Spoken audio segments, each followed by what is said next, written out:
Craving corn on the cob but not sure how to get it juicy and tender? Watch this video to learn how to cook corn on the cob. 1. Boiling corn on the cob is a simple and traditional method for great tasting corn on the cob.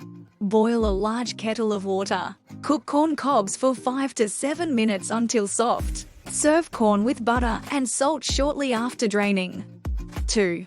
Smoky corn on the cob is also an excellent option, achieved through grilling.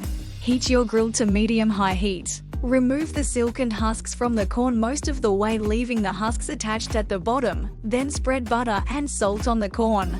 Use kitchen wine to rehusk the corn and grill until the corn is tender and lightly charred, about 10 to 15 minutes, flipping occasionally. Serve hot after removing the husks. 3. Oven roasted corn on the cob is another great choice. Preheat your oven to 400 F, 200 degrees Celsius. Peel back the husks just enough so you can remove all the silk from the corn cobs. Brush the corn with olive oil and season with salt and pepper. Place the corn husks directly on the oven rack and let them roast until kernels are soft and golden in color, about 20 to 25 minutes. Serve your corn hot.